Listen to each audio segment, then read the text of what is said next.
ব্যাপারে একটু বলে দিও, ঠিক আছে? একটু পরে অ্যাটেন্ডেন্স এরিয়াটাও দিয়ে দিও।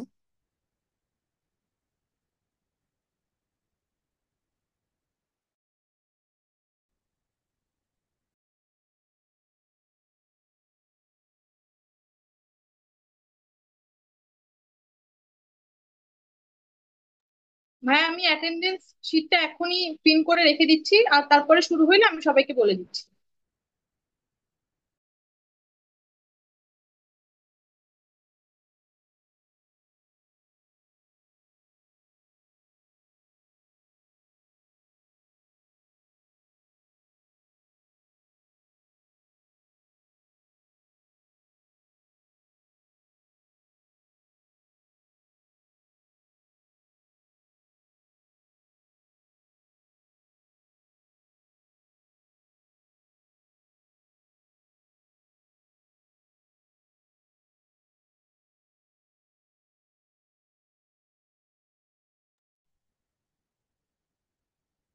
আচ্ছা, আমরা তাহলে লাইভ সেশনটা শুরু করি। আমাদের প্রোগ্রাম সম্ভবত ফেসবুক লাইভে আছে, তো আশা করি সমস্যা নাই, এখন স্টার্ট করতে পারো। আচ্ছা, আমাদের মাঝে তো আমাদের গেস্ট সাফায়েত হোসেন ভাইয়া অ্যাড আছেন।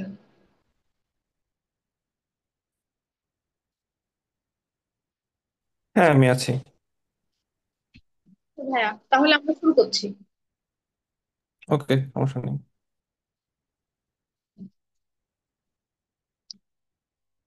আসসালামু আলাইকুম। উপস্থিত সকলকে জানাই সন্ধ্যা রাতের শুভেচ্ছা। Welcome to day one of our programme higher study boot camp organised by Islamic university science club. ISC সবসময় চেষ্টা করে আমাদের আজকের আয়োজন তারই একটি বিশেষ অংশ। Today our theme for this session is dream discover and plan. আশা রাখি সকলের অংশগ্রহণে এই সেশনটি আমরা সফলভাবে শেষ করতে পারি।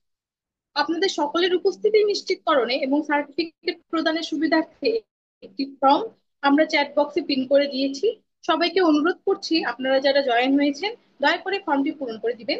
এতে আপনাদেরকে সার্টিফিকেট প্রদানের জন্য আমাদের ইনফরমেশন গুলো পেতে একটু সুবিধা হবে। এরপর আমাদের জন্য বাকি থাকবে আজকের পরও আরো 3টি সেশন, এবং আমি আশা রাখবো আপনারা পরপর 4টি সেশনে সফলভাবে সম্পন্ন করবেন, আর এতে আপনারা লাভবানও হবেন।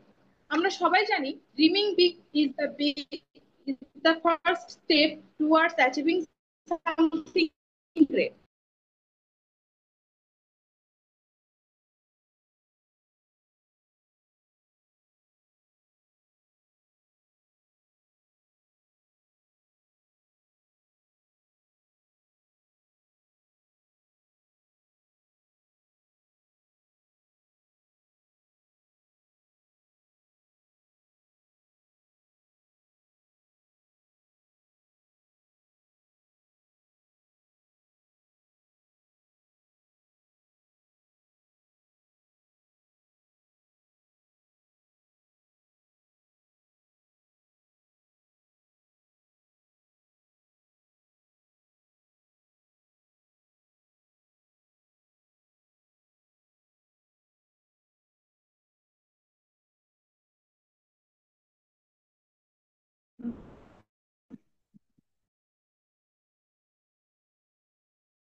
হ্যালো, আমাদের লাইভ স্ট্রিমটা একটু অফ হয়ে গেছে, আমরা সেটা আবার সেট করছি। সকলকে ধৈর্য ধরার জন্য অনুরোধ।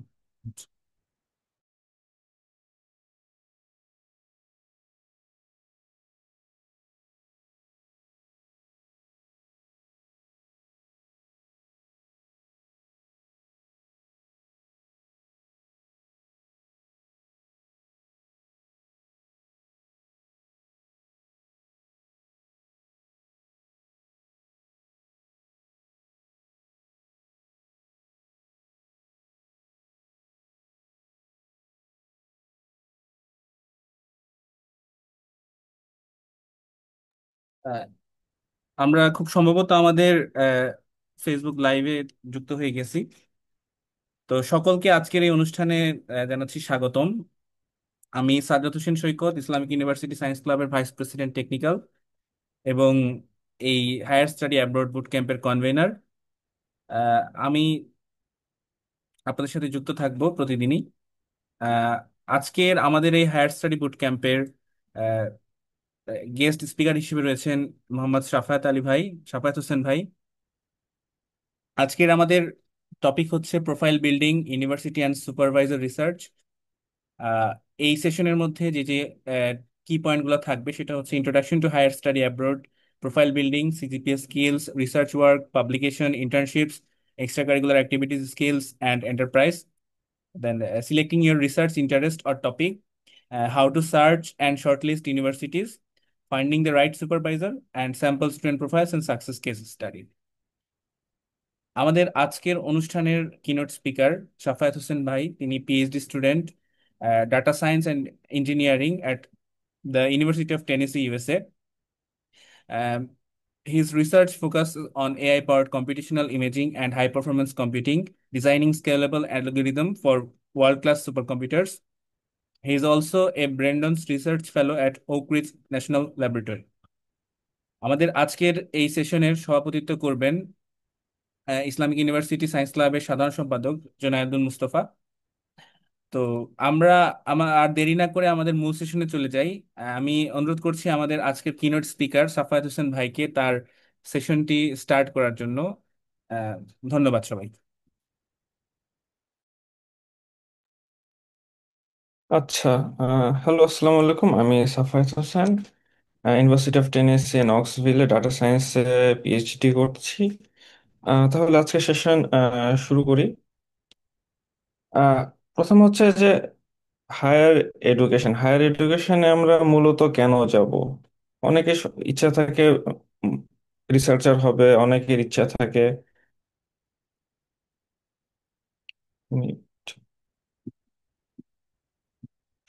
প্রফেসর হবে। মূলত একাডেমিক লাইনে যারা কাজ করবে তাদের জন্য মূলত হচ্ছে হায়ার স্টাডিটা। এখন হচ্ছে হায়ার স্টাডির জন্য জনপ্রিয় দেশগুলোর মধ্যে সব থেকে জনপ্রিয় হচ্ছে ইউএসএ, তারপরে হচ্ছে কানাডা, তারপরে হচ্ছে ইউরোপের বেশ কিছু স্কলারশিপ আছে সেইগুলো। তবে ইউরোপ নিয়ে আমার বর্তমানে খুব একটা আইডিয়া নেই। মূলত হচ্ছে ইউএস কানাডা, এই দুটো প্রসেসই সেম, এই দুটো নিয়ে আমি মূলত কথা বলবো। আচ্ছা, এখন হচ্ছে প্রোফাইল বিল্ডিং এর জন্য প্রথমে হচ্ছে CGPA, skill, research paper, publication, এগুলো মূলত দরকার হয়।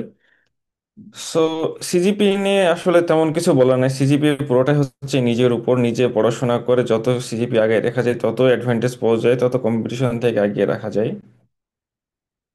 প্রোফাইল বিল্ডিং এ ইন্ডিভিজুয়ালি কোনোটা ইফেক্ট ফেলে না। বি লাইক সিজিপিএ ভালো যদি রিসার্চ পেপার নাও থাকে তাও মানে হয় না, কিংবা রিসার্চ পেপার ভালো সিজিপিএ কম, এভাবে হয় না। এটা এটা বি লাইক একটা হলিস্টিক ইভ্যালুয়েশন প্রসেস, যে পুরোপুরিভাবে প্রোফাইলটা দেখতে কেমন তার উপরে আর কি এখানে প্রায়োরিটি পাওয়া যায়। এ হচ্ছে মেইন জিনিস। এখানে হচ্ছে প্রোফাইল বিল্ডিং এর আরেকটা গুরুত্বপূর্ণ জিনিস, সেটা হলো জিআরই স্কোর। অনেক জায়গাতে হচ্ছে রিসার্চ পেপারের অল্টারনেটিভ হিসেবে জিআরই ইউজ করা যায়, আর যেসব ইউনিভার্সিটিতে জিআরই ম্যান্ডেটরি সেসব ইউনিভার্সিটিতে তো জিআরই লাগবেই। এটা ফিক্সড। আর এছাড়া এটা নিয়ে তেমন কিছু না। এখন ইন্ডিভিজুয়ালি প্রত্যেকটা জিনিস নিয়ে দেখবো। আচ্ছা, প্রথমে হচ্ছে সব থেকে সহজ উদাহরণ দিই। আমার প্রোফাইলে হচ্ছে আমি যখন অ্যাপ্লাই করি আমার আইএলটিএস ছিল, জিআরই স্কোর ভালো ছিল না, রিসার্চ পেপার ছিল, 4টা কনফারেন্স পেপার ছিল, আর একটা ছিল বুক চ্যাপ্টার। সো আমি হচ্ছে জিআরই স্কোর কোথাও ইউজ করি নাই। জিআরই স্কোরের জায়গাতে আমি হচ্ছে আমার রিসার্চ পেপার দিয়ে কম্পনসেট করছি। এইটা গেল। এখন হচ্ছে internship, extra curricular activities, skill, এগুলোর মধ্যে ইন্টার্নশিপটা রেয়ারলি ইউএসএ তে দেখে।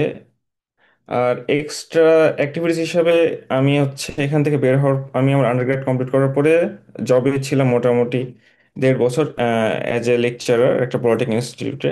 এরকম ধরনের একাডেমিক বেসড জবগুলো মূলত হচ্ছে প্রায়োরিটি। তাই এছাড়া রিসার্চ বেসড যেসব জব আছে সেগুলোতে হচ্ছে মোটামুটি প্রায়োরিটি পাওয়া যায়। এছাড়া আদার্স ব্যাংকিং জব কিংবা এই জবগুলো থেকে হায়ার স্টাডিতে যাওয়া একটু ডিফিকাল্ট।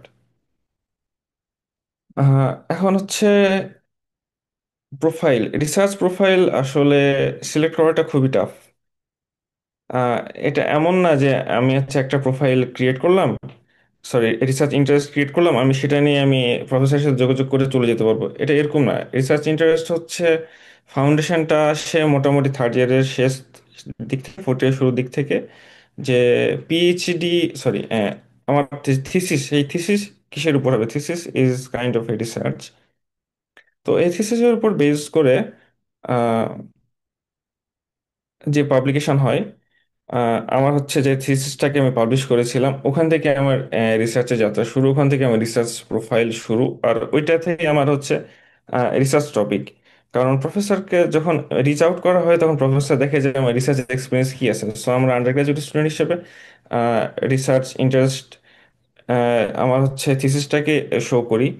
আর এরপরে হচ্ছে ফার্দার বাইরে যাওয়া প্রিপারেশন নেওয়ার সাথে সাথে আইএলটিএস জিআরই প্রিপারেশন নেওয়ার সাথে সাথে অনেকে আরো পেপার পাবলিশ করে, এগুলো প্রোফাইলে আরো অ্যাডিশনালি অ্যাড হতে থাকে, প্রোফাইলকে আরো স্ট্রং করতে থাকে। এ হচ্ছে একদম বেসিক আইডিয়া। আর সোফার এটা নিয়ে কারো কোশ্চেন আছে কিনা, কারণ জুমে কথা বললে মনে হয় যে আমি একা একা আমার সাথে কথা বলতেছি, এদিকে কোনো আশেপাশে কোনো মানুষজন নাই, এটা খুবই ইরিটেটিং একটা সিচুয়েশন জুমে। সো কারো কোনো কোশ্চেন থাকলে এই পর্যন্ত জিজ্ঞাসা করতে পারেন আপনারা, আমি হচ্ছে উত্তর দিব এবং এভাবে ফার্দার আগাই যাবো এই সেশনে।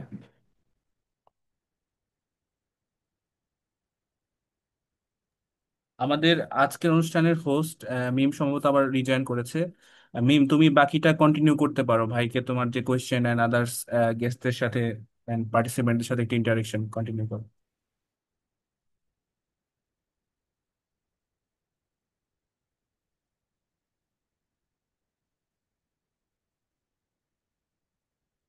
আচ্ছা, সোফার মনে হচ্ছে আহ, কারো কোনো কোশ্চেন নাই। আচ্ছা, আমরা হচ্ছে আস্তে আস্তে এগিয়ে যাই। প্রথমে হচ্ছে সবার সব থেকে যে ইজিয়েস্ট ওয়ে সেটা দেখাই দেই স্ক্রিন শেয়ার করে।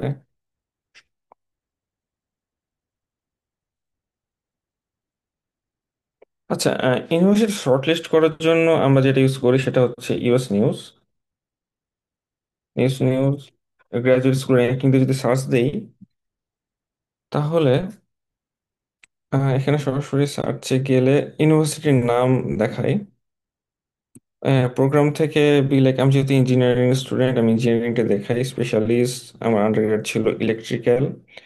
ইলেকট্রিক্যালে গেলে আহ, এখানে হচ্ছে ইউএস নিউজের পেইড ভার্সনে এটা আসলে দেয়। আমার এই মুহূর্তে পেইড ভার্সন নাই। আমি যখন হচ্ছে অ্যাপ্লাই করেছিলাম গত বছর তখন আমি এটার পেইড ভার্সন নিয়েছিলাম। বাংলাদেশের বিভিন্ন অর্গানাইজেশন 100-200 টাকাতে এটার পেইড ভার্সনটা সেল করে আর কি, 1 মাসের জন্য, ওটাই এনাফ। সো ইউনিভার্সিটি শর্টলিস্ট করার জন্য এইভাবে হচ্ছে সাবজেক্ট সিলেক্ট করে দেন হচ্ছে আন্ডার গ্রাজুয়েট জিপিএ আর জিআর স্কোর এটা দিলে এখানে মোটামুটি প্রোফাইল অনুযায়ী ইউনিভার্সিটি লিস্ট দিয়ে দেয়। আর তারপরে সেই লিস্ট ধরে ধরে আর কি আমরা প্রফেসরদেরকে ইমেল করি। সো প্রফেসরদের ইমেল করে ইউনিভার্সিটি শর্টলিস্ট হওয়ার পরে আহ, এটার কোনো শর্টকাট ওয়ে নাই আসলে। প্রত্যেকটা প্রফেসরের প্রোফাইল ঢুকে ঢুকে দেখে দেখে চেক করে করে আর কি ইন্ডিভিজুয়াল ইমেল দেওয়া লাগে। আমি যদি আমার কিছু ফ্রেন্ডদের হিস্টোরি শেয়ার করি তাহলে বলা যায় মোটামুটি আমি এমন মানুষও দেখেছি যে 950 প্রফেসরকে মেইল দেওয়ার পরে তার ফান্ডিং আসছে। সো এটার কোনো আসলে শর্টকাট নাই। প্রত্যেকটা, আচ্ছা, প্রত্যেকটা প্রফেসরের প্রোফাইল দেখতে হয়, তাদের রিসার্চ কি নিয়ে করে না করে সেটা নিয়ে দেখার পরে আহ, তারপরে প্রফেসরকে নিজের প্রোফাইলের সাথে অ্যালাইন করে দেন ইমেল দিতে হয়। এখানে এখনো অনেক এআই অটোমেটেড টুলস আছে, কিন্তু সেসব অটোমেটেড টুলসগুলো খুব বেশি হলে ইমেইল লিখাতে হেল্প করতে পারে, কিন্তু মানে 900 950 প্রফেসরের ইমেল পাঠানোর মেন্টালিটি রাখতে হয়। সো আমরা যদি একটা ইউনিভার্সিটিতে যাই, ধরি যে এক্সাম্পল হিসেবে এমআইটি দেখি, এমআইটি ইলেকট্রিক্যাল ডিপার্টমেন্ট যদি সার্চ দেই, জাস্ট সরি, হ্যাঁ,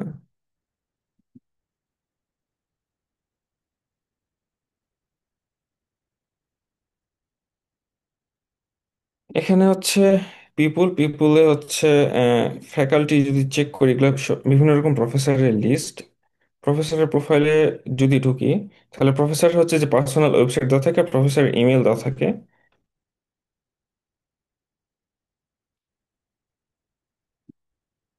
আচ্ছা, এটা লোড হোক।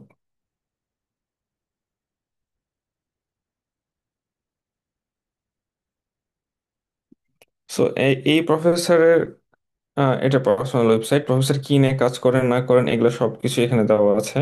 এখন যেটা করা যেতে পারে যে আমরা সংক্ষিপ্তভাবে কাজ করতে গেলে এই পুরো প্রফেসরের এই প্রোফাইলটা কপি পেস্ট করে দিতে পারি চ্যাট জিপিটিকে, দেন চ্যাট জিপিটিকে আমরা জিজ্ঞেস করতে পারি যে এই প্রফেসরের আসলে রিসার্চ সামারি কি, কি নিয়ে রিসার্চ করে।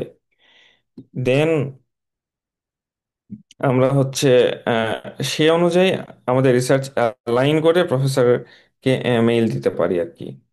সো এটা হচ্ছে সব থেকে শর্টকাট ওয়ে। এছাড়া মানে প্রত্যেকটা প্রফেসরের প্রোফাইল ইন্ডিভিজুয়ালি না ঘেটে প্রফেসরের সাথে কাজ, মানে প্রফেসর স্টুডেন্ট নিবে কিনা কিংবা প্রফেসর কাছে ফান্ডিং আছে কিনা এগুলো বোঝাটা খুব টাফ। এই প্রফেসরের সাথে যদি আমরা দেখি তাহলে হচ্ছে প্রফেসর হচ্ছে মূলত এগুলো নিয়ে কাজ করে। প্রফেসরের দুইটা ল্যাব আছে, ল্যাবের ওয়েবসাইট হচ্ছে এই দুইটা। প্রফেসরের এগুলো রিলেটেড আর্টিকেল, এগুলো যেগুলো হচ্ছে রিসেন্টলি কাজ চলতেছে সেইগুলো নিয়ে। আর এটা নিয়ে যেগুলো নিউজ আছে সেগুলো এখানে, প্রফেসর যেমন রিসেন্টলি প্রাইজ পাইছে কিংবা কোনো যদি ফান্ডিং পায় সেগুলো ইনফরমেশন থাকে এইখানে। এছাড়া প্রফেসর অ্যাবাউট হচ্ছে কি নিয়ে কাজ করতেছে, ওনার হিস্টোরি, ওনার ল্যাবে কারা কারা আছে, আর কিভাবে কাজ করে, মোটামুটি সবকিছু এখানে ইনফরমেশন দেওয়া আছে। সো এইভাবে প্রত্যেকটা প্রফেসরের ওয়েবসাইটে ঢুকে ঢুকে আমরা হচ্ছে প্রফেসর আমার জন্য পারফেক্ট কিনা সেটা শর্টলিস্ট করব। আর এখানে তো দেখা যাচ্ছে যে এই প্রফেসরের ওয়েবসাইট হচ্ছে একরকম, এই প্রফেসরের ওয়েবসাইট আরেক রকম। সো প্রফেসরের প্রোফাইল আমরা যদি হচ্ছে ঘাটাঘাটি করে দেখি, তাহলে একজনের সাথে আরেকজনের মিল পাওয়া যাবে না। এই জন্য এটার কোনো অটোমেটেড প্রসেস নাই যে অটোমেটিক্যালি হচ্ছে আহ, একটা লিস্ট পাওয়া যাবে। আর মেইন সমস্যা হচ্ছে যে ফান্ডিং। এখন হচ্ছে প্রফেসরের কাছে মানে একটা টপিকের উপর এই বছর ফান্ডিং থাকতে পারে, সামনের বছর নতুন টপিকের উপর ফান্ডিং আসতে পারে। সো তার মানে এইটা না যে এই বছর ফান্ডিং আছে মানে সামনের বছর বা সামনের সেমিস্টারও এই প্রফেসর স্টুডেন্ট নিবে। এগুলো আর একটু চেক করে, এগুলো হচ্ছে একদম ম্যানুয়ালি এসব কাজ করতে হয় প্রফেসর খোঁজার জন্য। সো সোফার এটা নিয়ে কারো কোশ্চেন আছে নাকি?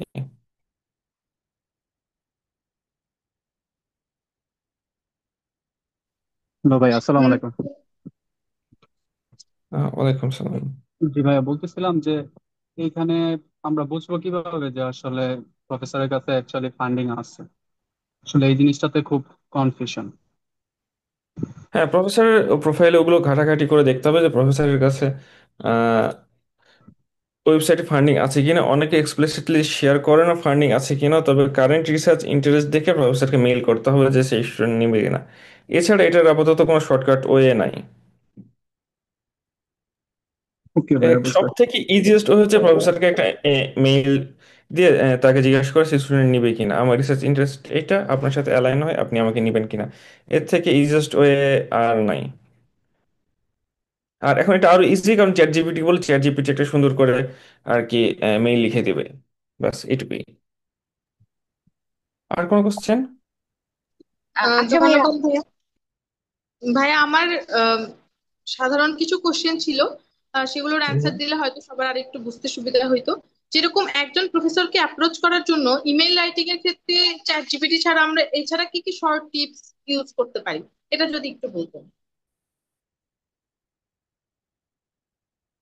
চ্যাট জিপিটি ছাড়া না, চ্যাট জিপিটি দিয়েই আমরা হচ্ছে ইউজ করতে পারি। চ্যাট জিপিটি ছাড়া অন্যান্য যেসব এআই টুলস আছে সেগুলো ইউজ করতে পারি। যেটা করা যেতে পারে সেটা হচ্ছে প্রফেসরের পুরো প্রোফাইল কপি করে আর প্রফেসরের রিসেন্ট পাবলিকেশনগুলো কপি করে হচ্ছে চ্যাট জিপিটিকে দিয়ে তারপরে হচ্ছে ইমেল লিখে দিতে হবে। আর তার সাথে নিজের সিভি, নিজের রিসার্চ ইন্টারেস্টগুলো চ্যাট জিপিটিকে কিংবা যে কোনো এআই টুলকে দিলে তাহলে আমার সাথে তার রিসার্চের ইন্টারেস্টগুলো সুন্দর করে ম্যাচ করে সে হচ্ছে যে ইমেলটা লিখে দেবে।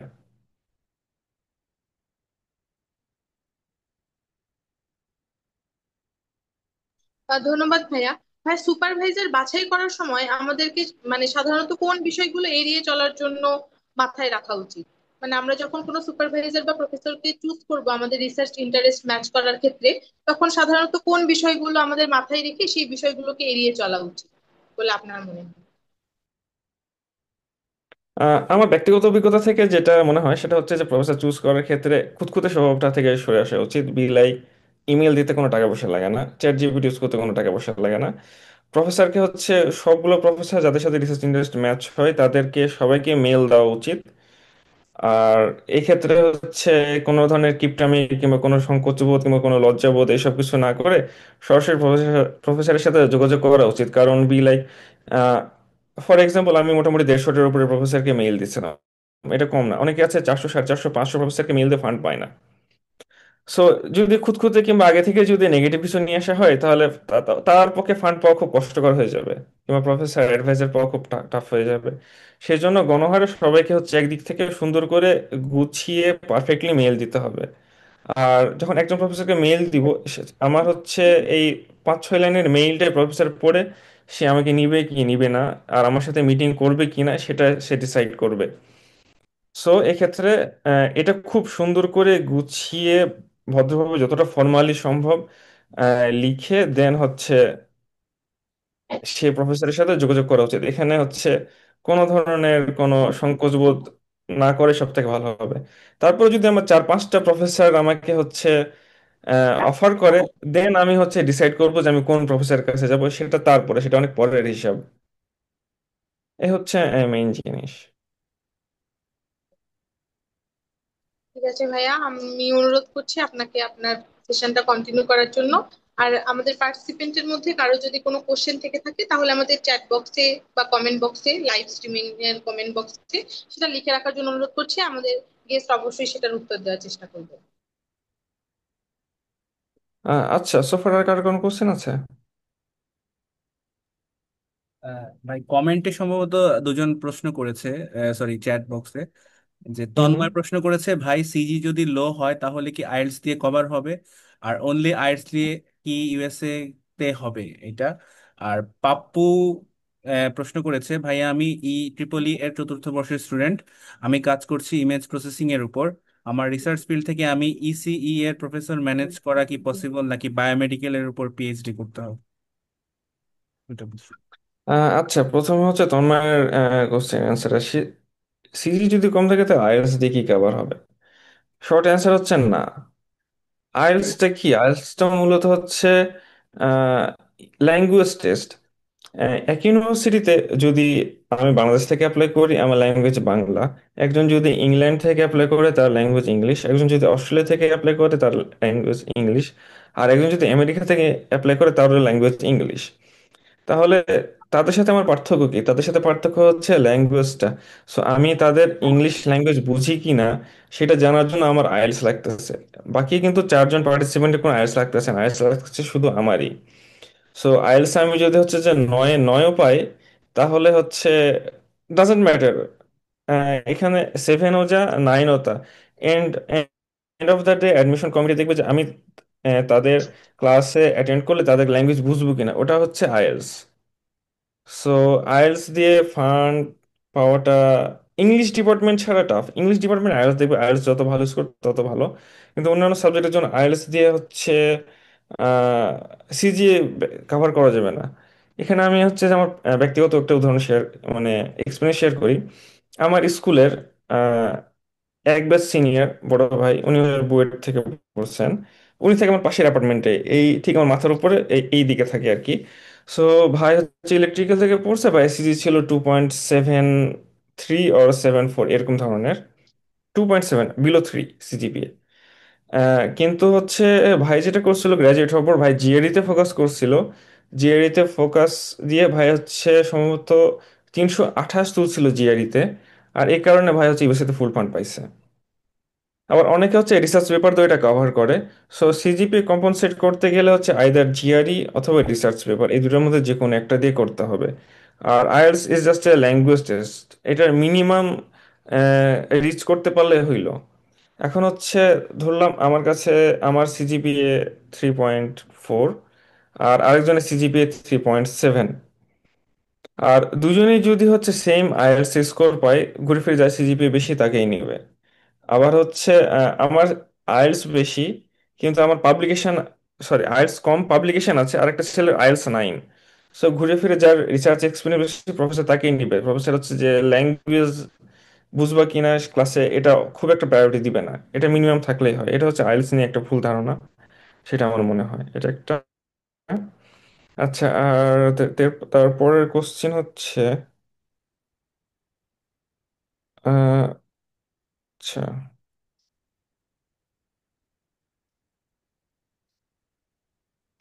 আহ, এটা হচ্ছে যে অনার্স থেকে মাস্টার্স আসার সময় অথবা পিএইচডিতে যাওয়ার সময় ফিল্ড চেঞ্জ করাটা খুবই কমন একটা জিনিস। যেমন আমার আন্ডারগ্র্যাড ছিল ইলেকট্রিক্যালে, আমি হচ্ছে এখানে পিএইচডি করতে আসছি data science and engineering A. So এই ক্ষেত্রে হচ্ছে আমি আমার রিসার্চ মানে থিসিসটাকে সুন্দর করে আহ, দেখিয়েছিলাম যে সেটা এই সাবজেক্টের উপর পিএইচডি কেন আমার জন্য পারফেক্ট। সো আমি এখানে ডাটা সায়েন্সে কাজ করলাম, আমি কাজ করি হচ্ছে ইমেজ প্রসেসিং এ। সো এখানে হচ্ছে ডট কানেক্ট করতে হবে যে প্রফেসরের রিসার্চ হচ্ছে এইটা, আমার রিসার্চ হচ্ছে এইটা, মাঝখানে হচ্ছে যে ডট গুলো দিয়ে দেখাই দিতে হবে যে তার রিসার্চের সাথে আমার রিসার্চ অ্যালাইন করে, এবং আর আমি তার জন্য একদম পারফেক্ট স্টুডেন্ট, সেটা প্রুভ করতে পারলে অ্যাডমিশন হয়ে যাবে। সেটাতে হচ্ছে যার যেটাতে ইচ্ছা সে ফিল্ড চেঞ্জ করতেই পারে, এটা কোনো সমস্যা নেই। আচ্ছা, পারভেজ কমেন্ট করছে যে এআই তে ইমেল লিখলে প্রফেসর তো বুঝতে পারবে, এরপর কি উনি রিপ্লাই দিবে, এআই হওয়ার জন্য স্কিপ করবেন কিনা। এটার জন্য পার্সোনালাইজড ইমেল দিতে হবে। পার্সোনালাইজড ইমেল না দিলে হবে না, এআই কে দিয়ে খুব বেশি হলে আহ, লিখে মানে ওটা পলিশ করে কিংবা গ্রামার ঠিক করে নিতে হবে।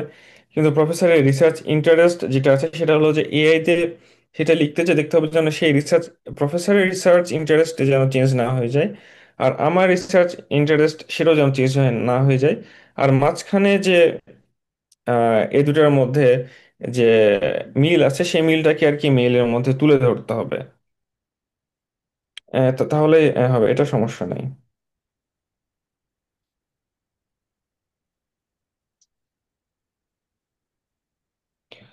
আচ্ছা, এরপরের কোশ্চেন হচ্ছে আমি চতুর্থ বর্ষের একজন শিক্ষার্থী, আমি যদি মাস্টার্স প্রোগ্রাম ধরতে চাই সেক্ষেত্রে আমার কোন সময় পাঠানো উচিত? আচ্ছা, অ্যাপ্লিকেশনের ডেডলাইন হচ্ছে বড় বড় ইউনিভার্সিটিগুলোতে নভেম্বরেই শেষ হয়ে যায়, নভেম্বর 1 তারিখ থেকে 30 তারিখ। মোটামুটি 20% ইউনিভার্সিটি ডেডলাইন শেষ হয়ে যায়। আর ইউনিভার্সিটির ডিসেম্বরের মধ্যে 80% ইউনিভার্সিটি ডেডলাইন শেষ হয়ে যায়, আর জানুয়ারির মধ্যে ডেডলাইন শেষ হয়ে যায় হচ্ছে মোটামুটি 100% ইউনিভার্সিটি। এখানে একটা জিনিস মাথায় রাখা উচিত যে প্রত্যেকটা ডিপার্টমেন্টের ডেডলাইন আলাদা, প্রত্যেক ইভেন একই ইউনিভার্সিটির বিভিন্ন বছরের ডেডলাইন বিভিন্ন রকম থাকে, এটার কোনো ফিক্সড ডেট নেই, এটা ওয়েবসাইট থেকে সবসময় চেক করে নিতে হবে।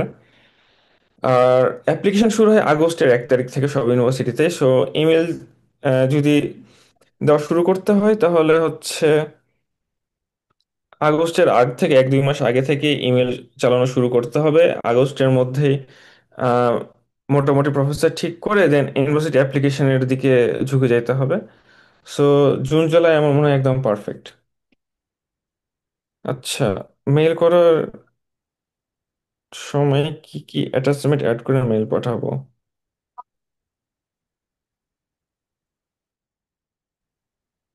হুম, আচ্ছা, প্রফেসরের কাছে মেল করার সময় সিভি অ্যাটাচ করে হয়, আর তেমন কিছু দেওয়া লাগে না, এটাই। আর সেন্ট্রাল আর প্রফেসর মেল ইফেক্টিভ বেশি, এটা খুবই জটিল একটা কোশ্চেন। কোনটা বেশি ইফেক্টিভ, সেন্ট্রাল অ্যাপ্লিকেশন নাকি প্রফেসর? কারণ আমার নিজের অ্যাডমিশন হচ্ছে সেন্ট্রাল অ্যাডমিশনে, আর অনেকে আসে হচ্ছে প্রফেসর মেইল করে। সো ইউএসএ অথবা যে কোনো জায়গাতে অ্যাকসেপ্টেবিলিটি বাড়ানোর জন্য দুটো ইকুয়ালি চেষ্টা করা উচিত, হচ্ছে সেন্ট্রালি অ্যাপ্লাই করা উচিত, প্রফেসরকে মেল করা উচিত, দুটো সমানভাবে চালিয়ে যেতে হবে। লাইক আমি যদি হচ্ছে দুইটা প্রফেসরের কাছ থেকে রিপ্লাই পাই, তাহলে দুইটা প্রফেসরের কাছে তো আমি অ্যাপ্লাই করবই, এর পাশাপাশি সেন্ট্রাল অ্যাপ্লিকেশনের 5-6টা ইউনিভার্সিটিতে অ্যাপ্লাই করতেই হবে। এই তো। আর কোনো কোশ্চেন আছে কারো? আচ্ছা, আমাদের কমেন্ট বক্সের কোশ্চেন মোটামুটি শেষ। হ্যাঁ, আমার একটা কোশ্চেন ছিল, ইন্টার্নশিপ বা আচ্ছা, ইন্ডাস্ট্রি এক্সপিরিয়েন্স কি প্রোফাইল ভ্যালু অ্যাড করে? এটা ডিপেন্ড করতেছে। এটা খুবই আচ্ছা। জটিল একটা কোশ্চেন, কি ধরনের ইন্ডাস্ট্রিয়াল এক্সপিরিয়েন্স। অনেকে আছে সাধারণত ব্যাংকে। হ্যাঁ, সাধারণত আমাদের দেশের ক্ষেত্রে যে সকল ইন্টার্নশিপ বা ইন্ডাস্ট্রি এক্সপিরিয়েন্স গুলো সাধারণত সচরাচর স্টুডেন্ট গুলো অ্যাফোর্ড করতে পারে, সেগুলো কি আসলে আমাদের হায়ার স্টাডিজ এর জন্য প্রোফাইল বিল্ডিং এ কি পরিমাণ হেল্প করতে পারে? এখন হচ্ছে বড় বড় যেসব আইটি ফার্ম আছে, যেখানে হচ্ছে যে ভালো ভালো কোডিং করানো হয়, সেসব জায়গা থেকে যদি কাজ করে, আমি যদি হচ্ছে কোডিং বেসড প্রফেসরের কাছে যাই, যেখানে হচ্ছে প্রচুর হাই লেভেল কোডিং লাগে, তাহলে সেটা ওকে। আবার দেখা যাচ্ছে যে আমি যদি ব্যাংকে কাজ করি, ব্যাংকে ইন্টার্ন করি, ব্যাংক থেকে কাজ করে আমি যদি হচ্ছে ব্যাংকিং এর কোনো সাবজেক্টে আমি হায়ার স্টাডিজের জন্য যাই, আর ওই প্রফেসর অথবা ওই ইউনিভার্সিটির গোলের সাথে আমি আমার ইন্টার্নের এক্সপিরিয়েন্স অ্যালাইন করতে পারি, তাহলে সেটা একদম পারফেক্ট। কিন্তু যদি হচ্ছে যে তাদের সাথে ডট কানেক্ট না করা যায়, তাদের সাথে গোলের সাথে আমার কাজের অ্যালাইন না করা যায়, তাহলে সেটা ওর্থলেস। আচ্ছা ভাই, আপনার নিজের এক্সপিরিয়েন্স থেকে কিছু প্রশ্ন করার ছিল। আপনার নিজের হায়ার স্টাডি জার্নিতে সবচেয়ে বড় চ্যালেঞ্জেস গুলো কি কি ছিল, আর আপনি সেগুলো কিভাবে ওভারকাম করেছেন?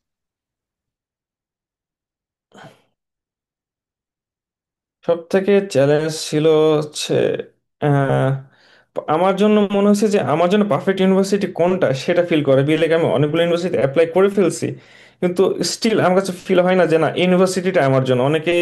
অনেক গ্রুপে বলে না যে প্রোফাইল দেখে বোঝা যায় যে না, এই ইউনিভার্সিটিটা আমার জন্য একদম পারফেক্ট, কিংবা এরকম একটা ফিল আসে, কিংবা প্রফেসরের প্রোফাইল দেখে মনে হয় না যে না, এই প্রফেসরের কাজ দেখে আমার কাজের সাথে এত মিল, আমাকে নিয়েই নিবে।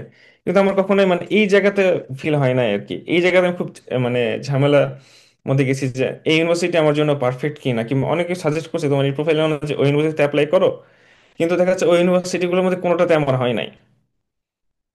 সো এটার জন্য আসলে যতটা বেশি অ্যাপ্লাই করা যায়, অ্যাপ্লিকেশনের সংখ্যা আর রিচ আউটের সংখ্যা বাড়াতে হবে, তাহলে হবে। এটার জন্য দের ইজ না, মানে কি বলবো, কোনো পারফেক্ট ইউনিভার্সিটি বলে কোনো কিছু নাই, কিংবা কোনো পারফেক্ট প্রফেসর বলে কিছু নাই। যেটা ফিল করছি যে না, এই ইউনিভার্সিটিটা ভালো লাগছে, এর অনেকজন প্রফেসর আমার রিসার্চের সাথে মিলে, তাদের সাথে ইমোশনালি অ্যাটাচড হয়ে গেছিলাম। কিন্তু পরে যখন তাদের কাছ থেকে কোনো রিপ্লাই পাই নাই, আর অ্যাডমিশনেও যখন তাদের কাছ থেকে কোনো অফার লেটার পাই নাই, বি লাইক আমি মেন্টালি ডিপ্রেসড হয়ে গেছিলাম। সো ইমোশনালি অ্যাটাচড হওয়া যায় মানে কোনো ইউনিভার্সিটিতে বা ইউনিভার্সিটির সাথে, কিংবা কোনো প্রফেসরের সাথে, এটা একটা অনেক বড় চ্যালেঞ্জিং আর কি, কারণ প্রথম এগুলো দেখার সাথে আমরা ইমোশনালি অ্যাটাচড হয়ে যাই। আচ্ছা ভাই, একজন আন্ডার গ্রাজুয়েট স্টুডেন্ট কিভাবে নিজের রিসার্চ ইন্টারেস্ট খুঁজে বের করতে পারবে? মানে আমাদের ক্ষেত্রে ম্যাক্সিমাম হয় কি, আমরা হয়তো বা কোনো কিছুতে প্রথমে ইন্টারেস্ট দেখাই, বা প্রথমে আমাদের মনে হয় হ্যাঁ এই কাজটা আমরা করতে ইন্টারেস্টেড, কিন্তু তার পরবর্তীতে কি এরকম হয় যে আমরা ওই কাজটাতে আর নিজের ইন্টারেস্ট অথবা নিজের সাথে কোনো মিল খুঁজে পাই।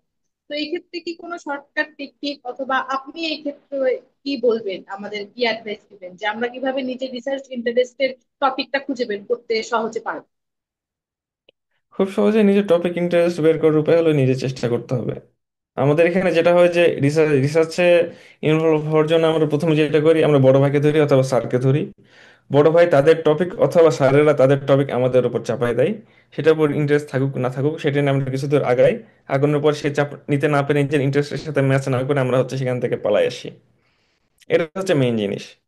সো নিজের রিসার্চ ইন্টারেস্ট ম্যাচ করার জন্য, হ্যাঁ, ওনাদের সাথে কাজ করতে হবে। ওনাদের সাথে কাজ করলে মোটামুটি কেমন রিসার্চ করতে হয় সেটার আইডিয়া আসবে।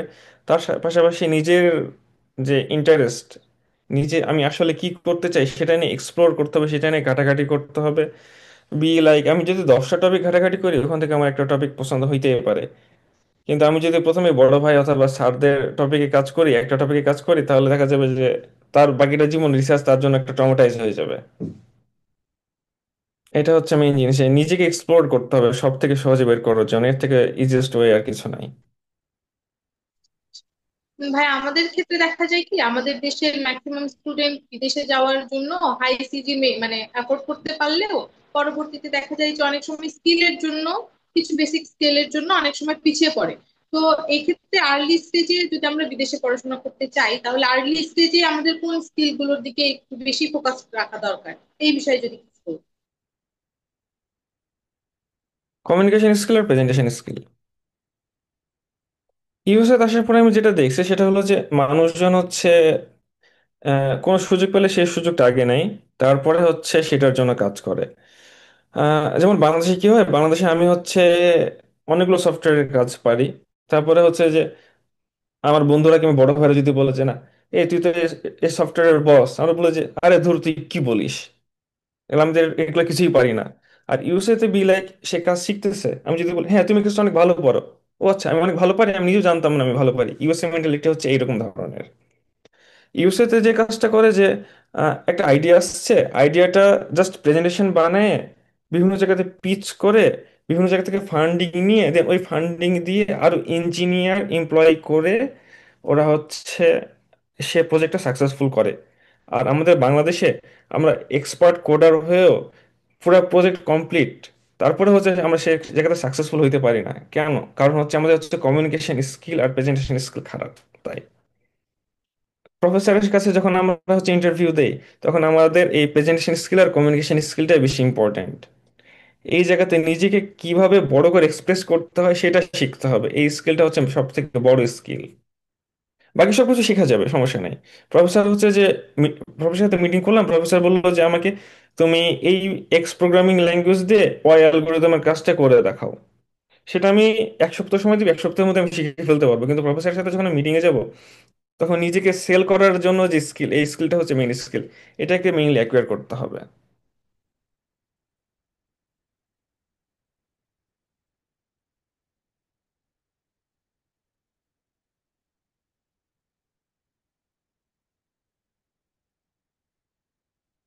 আচ্ছা, নেটওয়ার্কের মেবি প্রবলেম হয়েছে। আচ্ছা ভাই, অসংখ্য ধন্যবাদ।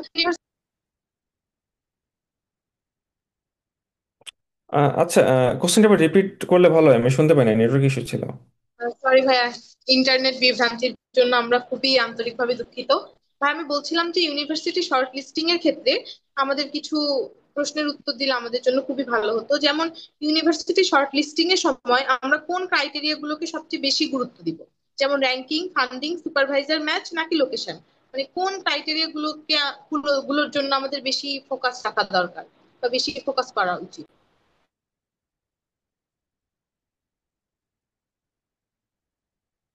হ্যাঁ, আমি যেসব কোশ্চেন উত্তর দিই সেগুলো হচ্ছে যে মানে আমার যেহেতু এক্সপিরিয়েন্স থেকে দিচ্ছি, এগুলো দেখা যাচ্ছে যে বাংলাদেশের অনেকের এক্সপেকটেশনের সাথে ম্যাচ করছে না কিংবা খুবই অকওয়ার্ড ভাবে যাচ্ছে। সো ইউনিভার্সিটি শর্ট লিস্ট করার জন্য আমি প্রথমে বলবো যে ইউএস নিউজে যাইতে। ইউএস নিউজে যে ওরা 200 ইউনিভার্সিটি লিস্ট দেয়, 200 ইউনিভার্সিটি লিস্ট পিডিএফটা ডাউনলোড করে প্রিন্ট করে নিতে। তারপরে 1 নম্বর ইউনিভার্সিটি থেকে শুরু করে 200টা ইউনিভার্সিটি সবগুলোতে গণহারে মেল দিতে, প্রত্যেকটা প্রফেসরকে মেল দিতে। কারণ প্রথমে আমি যদি খুঁতখুঁতে হয়ে যাই তাহলে প্রথমে শর্টলিস্ট করতে করতে এত লিস্ট ছোট হয়ে যাবে যে হচ্ছে যথেষ্ট সংখ্যক প্রফেসরকে রিচ করা হবে না। প্রফেসরকে যখন রিচ করা হবে, আমি বি লাইক আমি 500-600 মেইল দিচ্ছি, 500-600 মেইল দেওয়ার জন্য অ্যাটলিস্ট 100-200 ইউনিভার্সিটি লাগবেই। তো এখানে শর্টলিস্ট করার কিছু নাই, আমি রিচ যত বাড়াবো আমার অ্যাকসেপ্টেন্সের প্রবাবিলিটি তত বাড়বে। দেন আমার যখন হচ্ছে আস্তে আস্তে করে 2-3টা ফান্ডিং পাবো কিংবা 2-3টা জায়গা থেকে অ্যাডমিশন পাবো, দেন আমি ওই জিনিসগুলো আর কি সিলেক্ট করবো যে ইউনিভার্সিটির লোকেশন, ফান্ডিং অ্যামাউন্ট, প্রফেসরের ক্যারেক্টার, যে সে হচ্ছে খাঁটি বাংলায় খটাস লোক নাকি হচ্ছে যে ফ্রেন্ডলি মানুষ। এই জিনিসগুলোকে আমরা আস্তে আস্তে প্রায়োরিটি দিব যখন আমি 3-4টা ইউনিভার্সিটিতে অ্যাডমিশন পাবো তারপরে। কিন্তু তার আগে আমার ফার্স্ট প্রায়োরিটি হচ্ছে আমার কোন একটা জায়গাতে অ্যাডমিশন পাওয়া। অ্যাডমিশন না পাওয়া পর্যন্ত এসব জায়গাতে দেখে কোনো লাভ নাই। এসব জায়গা দেখে যদি শর্টলিস্ট করতে যাই, তাহলে আমার হচ্ছে যে অ্যাডমিশন আর ফান্ডিং এর প্রবাবিলিটি অনেক কমে যাবে।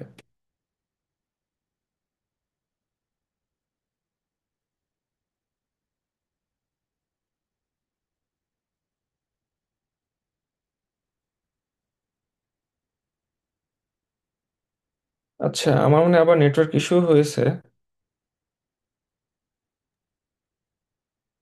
হ্যাঁ, আমাদের চ্যাট বক্সে একজন প্রশ্ন করেছেন, সাদিয়া আফরিন ববি, যে স্টেম প্রোগ্রাম ছাড়া কি ফান্ডিং পাওয়া অ্যান্ড স্টাডি শেষে জব পাওয়া পসিবল? আমার subject Arabic language and literature, arts faculty. হ্যাঁ, এটা আসলে স্টেম বলে কোনো কথা না। এখানে অনেকগুলো সাবজেক্ট আছে, অনেকগুলো সাবজেক্টের সব জায়গাতে মোরাললেস রিসার্চ হয়। আমার হচ্ছে যে এক স্কুল ফ্রেন্ড, সে হচ্ছে ইংলিশ লিটারেচারের পড়েছিল। পরে সে হচ্ছে ইংলিশ লিটারেচার থেকে কনভার্ট হয়েছে স্প্যানিশ লিটারেচারে পড়তেছে ইউএস এর একটা ইউনিভার্সিটিতে। সো ঘুরে ফিরে একই জিনিস আমাকে হচ্ছে রিচ আউট করতে হবে, এছাড়া কোনো উপায় নেই। প্রত্যেকটা ইউনিভার্সিটিতে রিচ আউট করতে হবে। এখানে সায়েন্স আর্টস কমার্স বলে ইউএসএ তে ওইভাবে আহ, ইয়া করে না, মানে ডিভাইড করে না যে আমি সায়েন্স তুমি আর্টস তুমি কমার্স, এটা না। তারা স্টাডি মানে স্টাডি। ইভেন ইউএসএ তে কম্পিউটার সায়েন্সকে কম্পিউটার সায়েন্স ইন আর্টস হিসেবে দেখা হয়। ওটা আর্টসের সাবজেক্ট ইউএসএ তে। সেখানে আর্টস সায়েন্স আর্টস কমার্স বলে ইউএসএ তে, মানে সরি, বাংলাদেশে সায়েন্স আর্টস কমার্স বলে নিজেকে ছোট করার কোনো মানে হয় না। আমি এই সাবজেক্টে পড়বো, আমি এ এ বি সি সাবজেক্টে অ্যাপ্লাই করব, এদের সাথে আমার রিসার্চ ইন্টারেস্ট কিংবা আমার পার্সোনাল ইন্টারেস্ট মিলে সেসব জায়গাতে আমরা অ্যাপ্লাই করব, ব্যাস, এটুকুই। আচ্ছা, আর কি কারো কাছে কোনো কোশ্চেন আছে না? আমি আমার মতো কন্টিনিউ করবো। ভাইয়া হচ্ছে অ্যাডমিশন পাওয়ার পর যদি প্রফেসরের সাথে মন মতো আসলে কাজ করা না যায়, মানে ওনার এক্সপেকটেশন অনুযায়ী যদি আমরা আউটপুট না দিতে পারি, সেক্ষেত্রে পরবর্তীতে কোনো প্রবলেম হয় কিনা?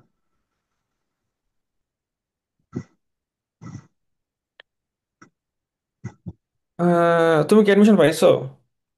না ভাইয়া, আসলে এটা একটু মানে এখন আমার রিসার্চ যেভাবে করতেছি ওইটা যদি ওই প্রফেসরের সাথে ফিল্ড পর্যায়ে তখন ম্যাচ না করে আর কি। ইউজার আসলে যখন ফান্ডিং আসবে তখন ফান্ডিং এর যে ক্রাইটেরিয়া থাকবে সেই ফান্ডিং এর ক্রাইটেরিয়া অনুযায়ী তোমার কাজ করা লাগবে। এখানে তোমার নিজের কাজ বলে তেমন কিছু থাকবে না। যে কোম্পানি তোমাকে টাকা পয়সা দিয়ে কাজ করায় নিচ্ছে সেই কাজগুলোই তোমাকে মূলত করে দিতে হবে, আর ওই কাজের কিছু অংশ হবে তোমার পিএইচডির কাজ। বুঝতে পারি। সো ওদের হচ্ছে প্রত্যেকটা ফিসকাল ইয়ারের কিছু গোল থাকে, ওই গোলগুলো রিচ করলেই হলো। আর এটা পুরোপুরি ডিপেন্ড করছে আসলে প্রফেসরের উপর, প্রফেসর জিনিসটাকে কেমন দেখছে। এখানে এক একটা প্রফেসর বিলেক এক একটা এডুকেশন বোর্ড, বাংলাদেশে যেমন Rajshahi board, Dhaka board, Chittagong board, সেরকম এক একটা প্রফেসর এখানে এক একটা বোর্ড। সো এটা পুরোটাই ডিপেন্ড করছে প্রফেসর পার্সোনালিটির উপরে। এইটা খুবই জটিল আর অনেক ডাইভার্স একটা কোশ্চেন। বুঝতে পারছি।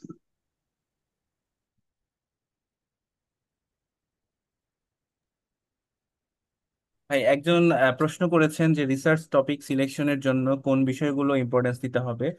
এটা আর এটা হচ্ছে আমার কোয়েশ্চেন আপনার কাছে, বা আপনার কাছে আসলে জানতে চাওয়া যে আপনার ইউনিভার্সিটি লাইফে বিশেষ করে থার্ড ইয়ারের পর থেকে ফোর্থ ইয়ারের যে টাইমটা, সেই সময় আসলে কিভাবে আপনি রিসার্চে অ্যাড হয়েছিলেন এবং আপনার যে হায়ার স্টাডির যে জার্নিটা সেটা একটু যদি আমাদের সাথে শেয়ার করতেন।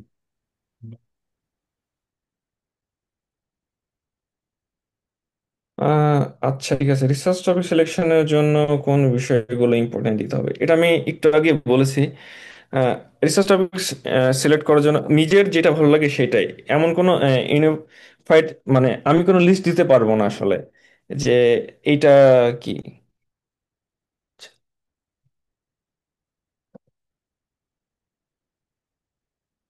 ইম্পর্টেন্স বলে কোনো কিছু নাই।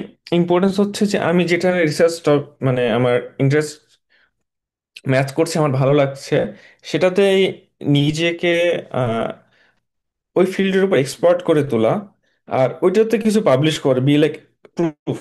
এক একটা রিসার্চ পাবলিকেশন মানে প্রুফ যে হ্যাঁ আমার এই কাজ, আমি একজন পারফেক্ট রিসার্চার, আমি এই টপিকের উপর এক্সপার্ট, আর আমার কাছে আহ, আমার কাজগুলো ইউনিক বলে এটা পাবলিশ হয়েছে। So research topic selection doesn't matter, কিন্তু যে যে টপিক সিলেক্ট করি না কেন সেটার হচ্ছে ইয়ে থাকতে হবে আর কি, পাবলিকেশন থাকতে হবে।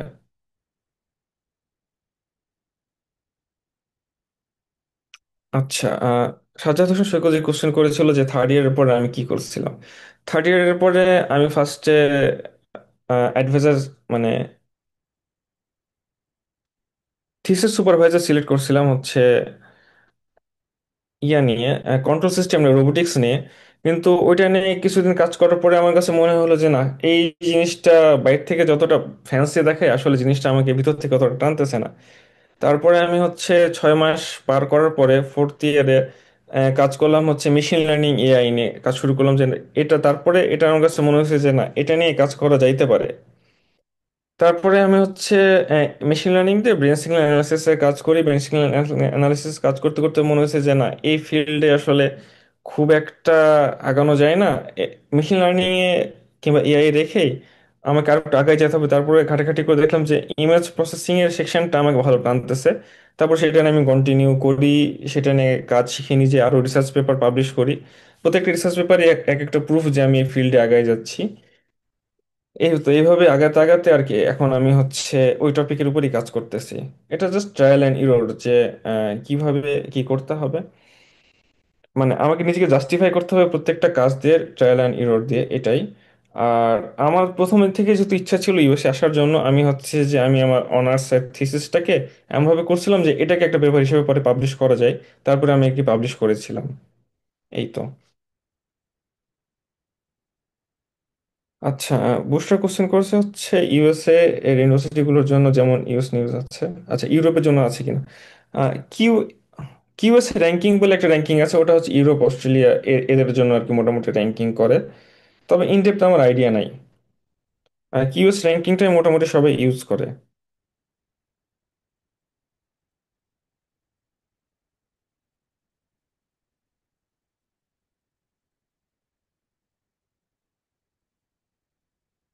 What is the best time to apply, third year or fourth year or after জিআরইটা, কবে দিলে বেস্ট হবে? অ্যাপ্লাই করার আসলে কোনো স্পেসিফিক টাইম নেই। আমরা যখন আসি তখন আমাদের সাথে বুয়েটের একটা ছেলে আসছিল, ও হচ্ছে 2018 সালের ব্যাচ। ওর সেমিস্টার ফাইনাল হয়নি, সেমিস্টার ফাইনাল হওয়ার আগে সে অ্যাডমিশন কনফার্ম করে বসে আছে। সো সে সে অবভিয়াসলি থার্ড ইয়ারের শেষ থেকেই ট্রাই করছে। ফোর্থ ইয়ার শেষ হওয়ার আগে সে অ্যাডমিশন ফান্ডিং কমপ্লিট করে আর কি চলে আসছে। আবার এমন আছে যে আমার এক্স রুমমেট, সে হচ্ছে 10 বছর ব্যাংকে জব করার পরে আসছে। সো এটা আসলে ডিপেন্ড করে যে আমি হচ্ছে কখন আসতে চাই, কখন কি করতে চাই তার উপরে। এটার কোনো ডেফিনিট অ্যান্সার নাই আসলে।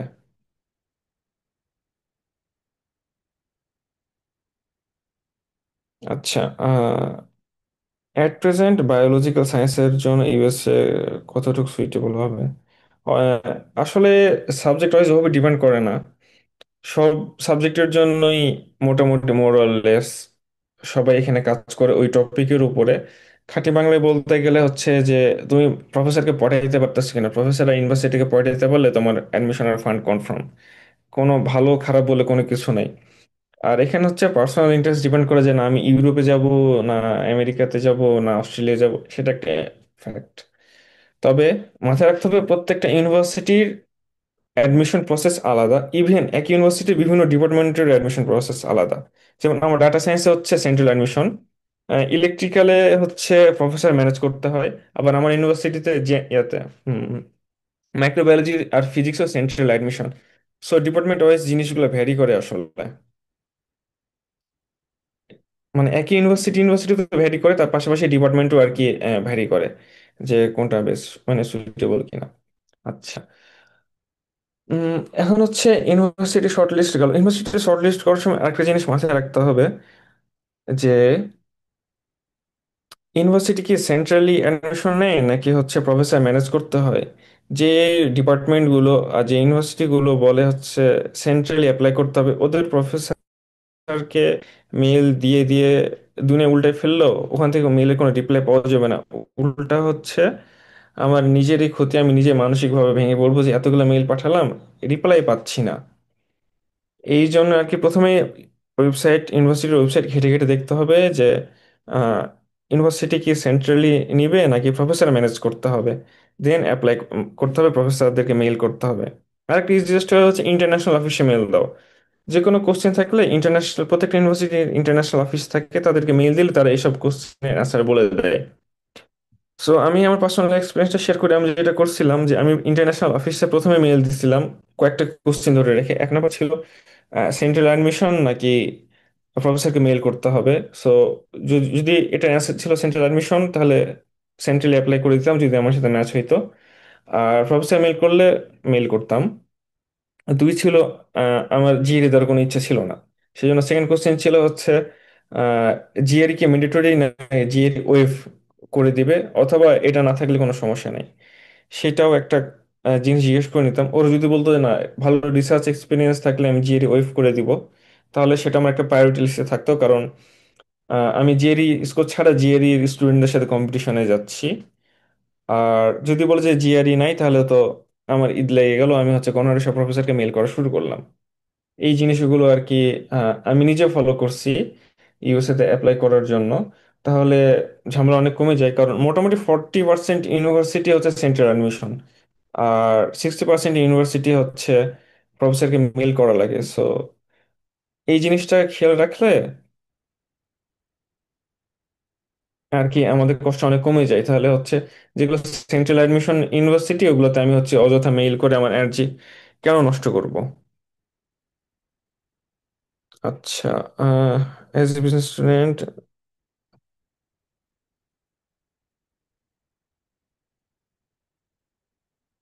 how the student from background can manage full fund scholarship or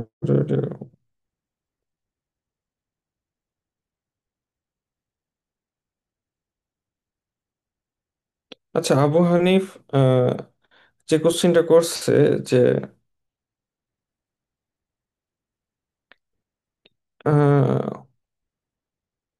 new emerging department like human resource management, এটা কখনোই নিউ ইমার্জিং ডিপার্টমেন্ট না। হিউম্যান রিসোর্স ম্যানেজমেন্ট অনেক অনেক অনেক অনেক পুরাতন। আর হিউম্যান রিসোর্স ম্যানেজমেন্টের নতুন ট্রেন্ড যেটা হচ্ছে এআই ইউজ করে। হিউম্যান রিসোর্সের মানুষজন হচ্ছে প্রচুর এআই ইউজ করছে ইদানিং। এটা ইউজ করে হচ্ছে যে ওরা লেবার কমাচ্ছে। সো এখানে হচ্ছে এআই এর মতো টুলগুলো হিউম্যান রিসোর্সে কিভাবে কাজ করে, ওটা একটা ভালো ফিল্ড হইতে পারে। Good CGPA and planning for IELTS and GRE. হ্যাঁ, আইএলস আর জিআরই দিয়ে ফেলো, সিজিপিএ দিয়ে অ্যাপ্লাই করে ফেলো। আর তোমাদের এক্সপিরিয়েন্স, তোমাদের ফিল্ডের যেসব জিনিস প্রায়োরিটি দেয় সেগুলোতে আর কি ঘাটাঘাটি করো। আমি যেহেতু বিজনেস স্টুডেন্ট না, এটা নিয়ে আমার খুব একটা ডিপ আইডিয়া নাই। আচ্ছা, আবু আব্দুল্লাহ আল মাহমুদ বলছে আপনার ইসিএ নিয়ে যদি একটু বলতে। আমার ইসিএ বলতে আমি হচ্ছে লেকচারার ছিলাম 1.5 বছর একটা পলিটেকনিক ইনস্টিটিউট। এছাড়া এটা কি ইসিএ হিসাবে কি ধরে না? তাহলে আমার কোনো ইসিএ নাই, সরি। আমার কোনো ইসিএ নাই। আর ইসিএটা গ্র্যাজুয়েটে অতটা প্রায়োরিটি দেয় না, এটা আন্ডার গ্র্যাজুয়েটের জন্য মূলত ইসিএটা।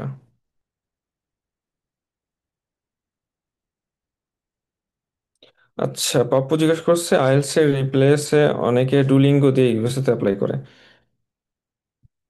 এটা ডিপেন্ড করছে, ডুলিঙ্গো খুব কম ইউনিভার্সিটি নাই। আগে হচ্ছে ইউনিভার্সিটিগুলো দেখতে হবে ইউনিভার্সিটি ওয়েবসাইটে যে তারা ডুলিঙ্গো নাই কিনা। তারা যদি ডুলিঙ্গো নেয়, দেন হচ্ছে ডুলিঙ্গোতে অ্যাপ্লাই করলে করতে পারো। আর আইএলটিএস অলওয়েজ বেটার অপশন, কারণ মোটামুটি 99.99 ইউনিভার্সিটি হচ্ছে আইএলটিএস নাই। ডুলিঙ্গো 10 থেকে 15% ইউনিভার্সিটি ডুলিঙ্গো নাই। সো রিস্কটা আমাদের দেখতে আরেকটা পারো। মনে হয় হ্যাঁ, কারোর কোনো কোশ্চেন ছিল?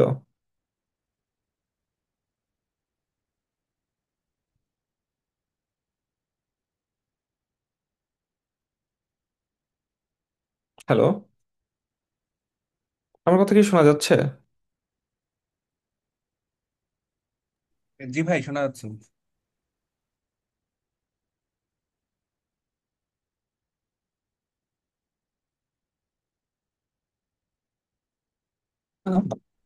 ভাই আমাদের হোস্টের সম্ভবত নেটওয়ার্ক একটু ত্রুটি রয়েছে আর কি, তো সে কারণে আমরা আন্তরিকভাবে দুঃখিত। তো আপনি ভাই আপনার মতো করে ইয়ে করতে পারেন, চালিয়ে যান। হোস্ট সম্ভবত অ্যাড হয়ে যাবে দ্রুতই। আচ্ছা, বুঝছি। এখানে যেসব কি পয়েন্টে দিয়েছিল যে finding right supervisor with tools database, কিংবা selecting your research interest topic, এগুলোর আসলে টু বি অনেস্ট ডেফিনিট কোনো অ্যান্সার নাই যে না এটাই রাইট ওয়ে এটাই রং ওয়ে। এটা হচ্ছে যে আমি যত রিচ করব আমার মানে অ্যাডমিশনের অ্যাকসেপ্টেবিলিটি তত বাড়বে, ঘুরে ফিরে এই একটাই সাজেশন, এর বাইরে আর কোনো কিছু নাই। এইটাই।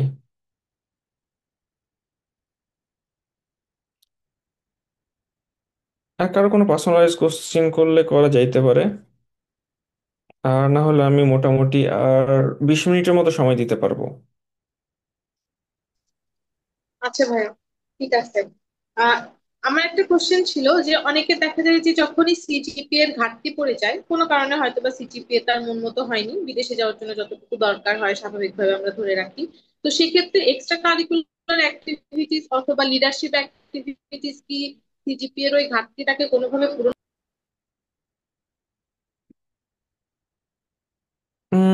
টু বি অনেস্ট লিডারশিপ এগুলো ঘাটতি পূরণ করবে না।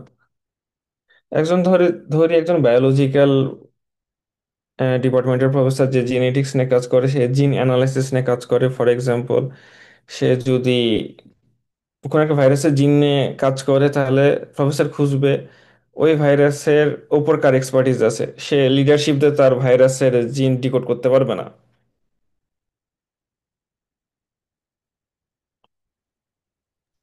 ভাই এখন স্কলারশিপ জিনিসটা হচ্ছে আমাদের হায়ার স্টাডিজ এর জন্য অনেক বেশি ইম্পর্টেন্ট। তো এই স্কলারশিপের জন্য ইউএসএ, কানাডা, ইউরোপ বা ম্যাক্সিমাম যে দেশগুলোতে আমাদের যাওয়ার ইচ্ছা থাকে, তো সেই ক্ষেত্রে কমন কি কি অপরচুনিটিস গুলো থাকতে পারে এই সকল দেশের মধ্যে, যে যার মাধ্যমে আমরা সহজেই স্কলারশিপের জন্য একটা আবেদন করতে পারবো বা স্কলারশিপ পাওয়ার একটা পসিবিলিটি থাকবে? স্কলারশিপ ওয়ার্ডটা আসলে ওভাবে অ্যাপ্লাই করা ঠিক হবে, মানে ইউএসএ তে আসে রিসার্চ ফান্ডিং, স্কলারশিপ গুলো আসে বিভিন্ন রকম অর্গানাইজেশন গভর্নমেন্ট থেকে, বি লাইক হাঙ্গেরিতে স্পেন্ডিনাম হাঙ্গেরিয়াম নামে একটি স্কলারশিপ আছে, এগুলো হচ্ছে গভর্নমেন্ট স্কলারশিপ। তারপরে টার্কিতে আছে টার্কিশ ভূষণ স্কলারশিপ, এগুলো গভর্নমেন্ট স্কলারশিপ। এগুলোতে আর কি আহ, ভালো প্রোফাইল দিয়ে গভর্নমেন্ট হচ্ছে এ, আমার জন্য পে করতেছে। আর ইউএসএ তে যেটা হয়, ইউএসএ তে হচ্ছে রিসার্চ ফান্ড, বি লাইক একটা কোম্পানি সে হচ্ছে ফ্রিজ বানাবে, যে ফ্রিজে হচ্ছে যে বিদ্যুৎ খরচ অনেক কম হয়, এটার জন্য একটা ইউনিভার্সিটিকে টাকা পয়সা দিয়ে রিসার্চ করায় নেয়। তো টাকা পয়সা পায় হচ্ছে প্রফেসর, প্রফেসরের কাজ করার জন্য খাঁটি বাংলায় কিছু কামলা দরকার হয়, সেই কামলাগুলো হচ্ছে এই পিএইচডি স্টুডেন্ট, এরা হচ্ছে ওই টাকা দিয়ে কামলা খেটে রিসার্চ করে আউটপুটটা হচ্ছে প্রফেসরকে দেয়, প্রফেসর হচ্ছে ওই কোম্পানিকে রিসার্চ রেজাল্টগুলো প্রোভাইড করে।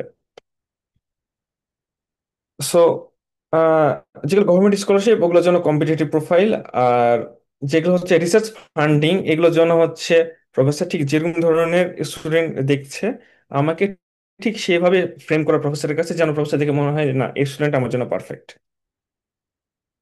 এটাই। আর হচ্ছে আচ্ছা ভাইয়া, কিন্তু আমাদের হচ্ছে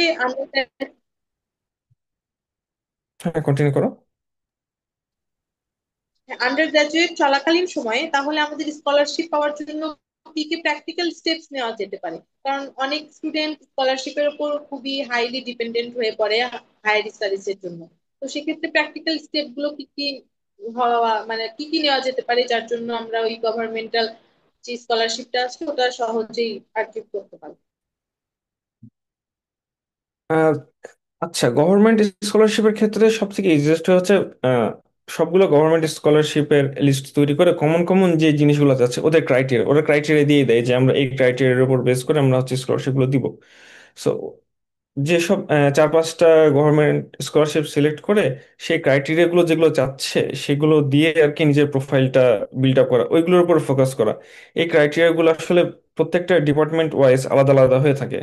সো এটার কোনো ডেফিনেটিভ অ্যান্সার নেই, এটা নিজেকেই খুঁজে বের করতে হবে। আর হায়ার স্টাডি এমন একটা জিনিস যে এটার কোনো ডেফিনেটিভ অ্যান্সার নাই যে আমি একটা কথা বললাম এটা একদম পারফেক্ট। আমার জন্য যেটা কাজ করছে সেটা আরেকজনের জন্য কাজ না করতে পারে, এটার জন্য হচ্ছে যে কন্টিনিউয়াসলি কাজ করে যাইতে হবে করে যাইতে হবে করে যেতে হবে, এছাড়া কোনো উপায় নেই। আর আরেকটা সব থেকে ভালো অ্যাডভাইস যেটা দিব সেটা হলো যে আমি অ্যাডভাইসটা কার কাছ থেকে নিব এটা একটু সিলেক্ট করে নাও। বি লাইক, আমরা বড় ভাইয়ের কাছে সাজেশন চাই যে বড় ভাই কি করব, কিংবা আহ, আব্বুরা যেটা করে যে তার পরিচিত একজন আছে, সে একটু ওই ফিল্ড নিয়ে কিছু জানে, তাকে হচ্ছে যে ধরে নেয় যে হ্যাঁ আমার ছেলেকে কিছু অ্যাডভাইস দাও। তো অ্যাডভাইস নেওয়ার ক্ষেত্রে যেখানে প্রায়োরিটি দেওয়া উচিত, আমি যেভাবে দিছিলাম যে বি লাইক, যে ওই ফিল্ডে অ্যাচিভ করছে তো আমি তার কাছ থেকে অ্যাডভাইসটা নিব, সবার কাছ থেকে আমি অ্যাডভাইসটা নিব না। যে আইএলস এর প্রিপারেশন নিয়ে আইএলস 8 পাইছে, আমি তার কাছ থেকে আইএলস এর অ্যাডভাইসটা নিব। অনেক কাছে অনেক সিনিয়র মানুষ আছে, এলাকার বড় মানুষ আছে যারা বলে যে না, প্রিপারেশন নেওয়ার জন্য এইটা করতে হবে ওইটা করতে হবে। কিন্তু যে আইএলস এর প্রিপারেশন নয় শুরু করে নেয়, যে আইএলস সিলেবাসই জানে না, সে আমাকে কেন হচ্ছে যে পরামর্শ দিবে আর আমি তার কেন পরামর্শ নিব? যে হচ্ছে আইএলস 8 পাইছে, সে জানে কি করে আইএলস পড়তে হয়, সে জানে কিভাবে 8 পাইতে হয়, সে জানে এটার পজিটিভ সাইড নেগেটিভ সাইড, এই জন্য সে পাইছে। যে অলরেডি ভিসা ইন্টারভিউ ফেস করছে, সে ভিসা ইন্টারভিউ এক্সপিরিয়েন্স শেয়ার করতে পারবে। যে ভিসা ইন্টারভিউ কখনো যায়নি, অ্যাডমিশনে পাইনি, তার কাছ থেকে আমি কেন এই এক্সপিরিয়েন্স গুলো শুনবো কিংবা সাজেশন নিব? এই জন্য সাজেশন নেওয়ার জন্য সবার থেকে বেশি ইম্পর্টেন্ট যে জিনিস, যে পারফেক্ট মানুষটা খুঁজে বের করা। ভুল মানুষের কাছ থেকে সাজেশন নিলে অবশ্যই ডিমোটিভেট হয়ে যাবে, কারণ সে তার কোনো এক্সপিরিয়েন্স নাই, সে তার ফিল্ডের উপর ইচ্ছা মতো বানিয়ে কথা বলবে, আর এটাতে আর কি ডিমোটিভেট হয়ে যাবে। এটা একটা ভালো জিনিস যে কার কাছ থেকে আমি সাজেশন গুলো নিব। আচ্ছা, এসওপি নিয়ে যদি বলতেন, এসওপি নিয়ে পরবর্তীতে সেশন আছে। ওখানে যে ইনস্ট্রাক্টর তিনি এসওপি নিয়ে কথা বলবে। Which is preferable, GRE or GMAT for business background? এটা হচ্ছে ইউনিভার্সিটি প্রোফাইল ঘাটাঘাটি করে দেখতে হবে। কোন কোন ইউনিভার্সিটি জিআরইও প্রেফার করে, কোন কোন ইউনিভার্সিটি জিম্যাটও প্রেফার করে। সো এটার কোনো ডেফিনেটিভ অ্যান্সার নাই আসলে। আচ্ছা, আর কারো কোনো কোশ্চেন আছে? বুঝতে পারছি ভাই, এই যে ডিমোটিভেটেড হওয়ার যে বিষয়টা, মানে অনেকেই দেখা যাচ্ছে যে অনেক কিছু চেষ্টা করছে বাট সঠিক গাইডেন্সের অভাবে শেষ পর্যন্ত ফলাফল না পেয়ে ডিমোটিভেটেড হয়ে পড়ছে। তো যারা এই মুহূর্তে ডিমোটিভেটেড ফিল করছে তাদের জন্য ছোট করে যদি আপনি কিছু বলতেন। ডিমোটিভেট হওয়ার কিছু নাই আসলে। হ্যাঁ, অ্যাপ্লাই করে যাইতে হবে, কারণ আমার এক ফ্রেন্ডকে দেখছি, সরি ফ্রেন্ড না তো, জুনিয়রকে দেখছি, আমার এক বছর জুনিয়র, সে হচ্ছে 950 প্রফেসরকে মেইল করার পরে সে হচ্ছে ফান্ড পাইছে। সো এরকম একটা মেন্টালিটি রাখতে হবে যে আমি কাজ চালাই যাবো আর কি। আর এর সাথে সাথে কন্টিনিউয়াসলি যারা এই আমার ফিল্ডের উপর সাকসেস, তাদেরকে সাথে আমি কন্ট্যাক্ট করবো, তাদের কাছ থেকে পরামর্শ কন্টিনিউয়াসলি নিতে থাকবো। ভুলভাল মানুষের কাছ থেকে পরামর্শ নেওয়া যাবে না। এটার জন্য খুব পপুলার গ্রুপ আছে বাংলাদেশে, নেক্সট টপ ইউএসএ, এগুলো আর কি ফলো করা যেতে পারে। আমি ওখান থেকে মানুষ খুঁজে বের করে করে তাদেরকে মানে মেসেজ দিয়ে দিয়ে জ্বালায় জ্বালে আর কি অনেক হেল্প পাইছি। ভাই আরেকটা গুরুত্বপূর্ণ প্রশ্ন ছিল চ্যাট বক্স। আর সেম প্রফেসরকে আর রিপিট মেল করা যাবে কিনা? ধরেন প্রথমে আমাদের অ্যাকসেপ্ট করে নাই বা রিপ্লাই দেয় নাই আর কি। তারপর আমরা যদি আরেকটু বিল্ড আপ করি প্রোফাইলটা, আচ্ছা, তারপরে এ- আবার এ- করা যাবে? এই ক্ষেত্রে একই সেমিস্টারে জন্য হচ্ছে জাস্ট একবার মেল, একবার মেলের আমি এক সপ্তাহের মধ্যে রিপ্লাই না পেলে আরেকটা ফলো আপ মেল। যদি ফলো আপ মেইলের রিপ্লাই না পাই, তাহলে আইদার সে প্রফেসরের কাছে ফান্ড নাই, নাহলে সেই স্টুডেন্ট নেবে না, নাহলে তোমার উপর সে ইন্টারেস্টেড না, যে কোনো একটা। আর যদি ফিউচার প্রোফাইল চেঞ্জ হয়, তাহলে পরের সেমিস্টারে কিংবা পরের বছর অ্যাপ্লাই করা যাইতেই পারে। আচ্ছা, পাপ্পু কোশ্চেন করছে, ভাই চাইনিজ প্রফেসর কি অ্যাভয়েড করা উচিত? আচ্ছা, তোমার প্রায়োরিটি কি? তোমার প্রায়োরিটি কি ফান্ড নিয়ে ইউএসএ আসা নাকি চাইনিজ প্রফেসরের সাথে মারামারি করা? যদি ফান্ড, মানে ইউএসএ ফান্ড নিয়ে ভালো লাইফ লিড করা থাকে, তাহলে 4 বছর একটু কষ্ট করে চাইনিজ প্রফেসরের সাথে একটু থাকো, তারপরে লাইফটা সেটেল। সো এটা ডিপেন্ড করছে। চাইনিজ প্রফেসর বলতে গেলে যে খারাপ তা কিন্তু না, আমার প্রফেসরও চাইনিজ। সো আমার প্রফেসরের সাথে আমার এক্সপিরিয়েন্সটা যেরকম, সেটা হচ্ছে যে প্রতি সপ্তাহে একদিন সে মেল দেয়, সরি, তার সাথে মিটিং হয় আমার, সেই মিটিংয়ে গত সপ্তাহে আমি কাজের আপডেট শেয়ার করি। তার উপর বেস করে সে আমাকে নতুন কাজ দেয়। এর সাথে এর থেকে কম বেশি না। আমি হচ্ছে কখন আসলাম কখন গেলাম, সে সেগুলা কিছুই দেখে না, যদিও সে চাইনিজ। ইভেন সে বলছে যে তোমার এত কষ্ট করে অফিসে আসার দরকার নাই, তুমি হচ্ছে বাসা থেকে কাজ করো, আর জাস্ট সপ্তাহে মিটিং এ আমাকে দিও, আপডেট দিও। এটা এর থেকে হচ্ছে চাইনিজ প্রফেসর আমাকে কোনো প্যারা দেয় না। সো আমার পার্সোনাল এক্সপিরিয়েন্স অনুযায়ী চাইনিজ প্রফেসর এখানে ভালোই, আর আমার ইউনিভার্সিটিতে চাইনিজ প্রফেসরের কোনো ব্যাড রিপুটেশন দেখি নাই। সো চাইনিজ প্রফেসর মানে যে খারাপ, নট নেসেসারিলি। আচ্ছা ভাই, আমি আরেকটা ছোট্ট কোশ্চেন করছি, তারপরে আমরা আপনার কিছু এক্সপিরিয়েন্স শুনবো। ভাই আমার কোশ্চেনটা হচ্ছে, ফাইনাল ইয়ারে প্রজেক্ট বা থিসিস কে আমরা কিভাবে হায়ার স্টাডি এর প্রিপারেশনের সাথে কানেক্ট করতে পারি? এটার কি কোনো ওয়ে আছে, বা এটার কোনো হেল্পফুল কোনো পদ্ধতি যদি থাকে তাহলে এটা একটু শেয়ার করলে। আহ, যখন হচ্ছে যে ফাইনাল ইয়ারের থিসিসটা করব, তখন একটু গুছিয়ে করলে হয় যেন আমি যখন কাজটা করছি সেই কাজটা হচ্ছে কোন একটা কনফারেন্সে কিংবা জার্নালে সাবমিট করা যায়। একদম এটা থেকে বেস্ট ওয়ে হতে পারে না। এটা একদম মানে প্রুভেন যে আমার কাজটা আসলে অথেন্টিক, আর এটা হচ্ছে কনফারেন্স পাবলিকেশনটা জাস্টিফাই করে দেয় যে এর থেকে অথেন্টিক কাজ আর হইতে পারে না। আমি হচ্ছে আন্ডারগ্রেড থেকে আমি থিসিসে, সরি, রিসার্চের জন্য একদম সিরিয়াস।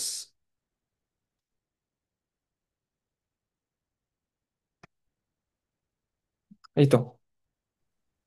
ভাই শাহ এম মুর্তুজা, সে চ্যাট বক্সে একটা প্রশ্ন করেছে যে as a BBA student, if I do any online based course or any work which is related to my subject that provides a certificate, will it be considered my achievement in BBA subject?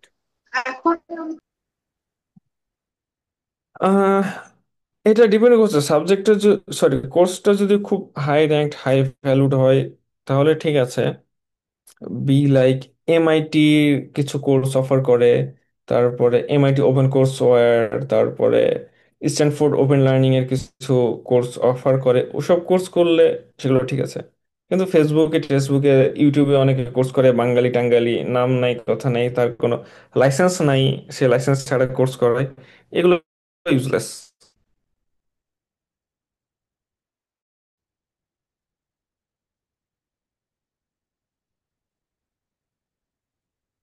So MIT open courseware, তারপর হচ্ছে edX, Stanford, এদের কিছু free course আছে, ওখানে সার্টিফিকেটও দেয়। ওগুলো থেকে করলে ইটস ওকে, ইটস পারফেক্ট।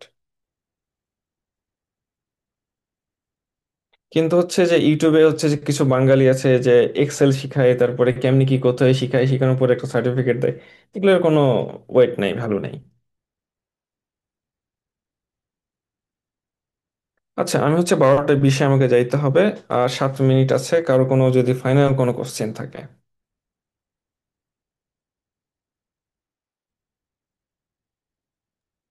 ভাই আমাদের মোটামুটি সব কোশ্চেনই অ্যান্সার আমরা পাইছি।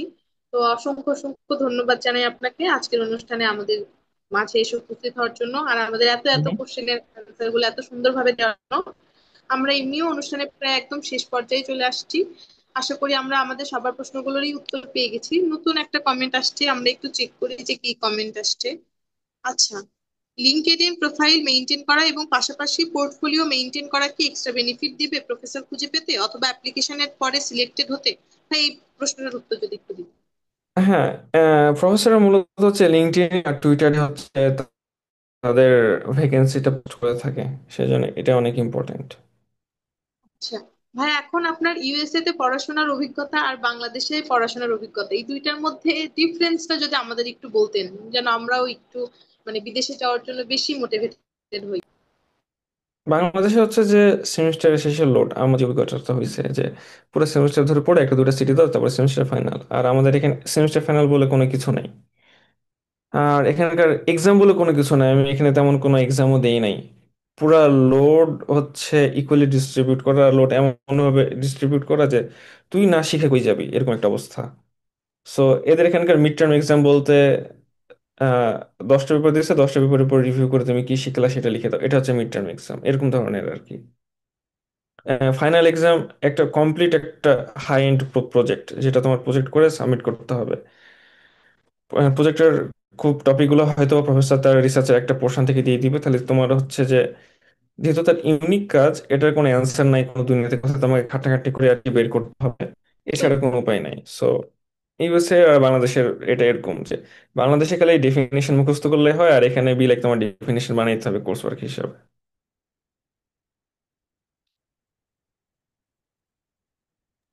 জি ভাই, wonderful, thank you so much Shafek ভাই ফর ইউর ওয়ান্ডারফুল এন্ড আচ্ছা, ইনসাইটফুল কোশ্চেন। ধন্যবাদ। তবে আমি সরি, এখানে আমি যেগুলো অ্যান্সার দিয়েছি এগুলো হচ্ছে যে কারো কোনো কোশ্চেনের ডাইরেক্ট অ্যান্সার না। হয়তো অনেকে একদম ডাইরেক্ট অ্যান্সার চাচ্ছে যে আমি কোশ্চেন করছি, এই কোশ্চেনের ঠিক এটা অ্যান্সার, এটা করলে আমি ফান্ড পেয়ে যাব। আসলে এরকম কোনো ডাইরেক্ট অ্যান্সার না, এটা কন্টিনিউয়াসলি আর কি কাজ করে যেতে হবে, তাহলে আমি হচ্ছে ফান্ড পাবো। এটা জাস্ট ট্রায়াল অ্যান্ড এরর আর কিপ ট্রাইং একটা জিনিস।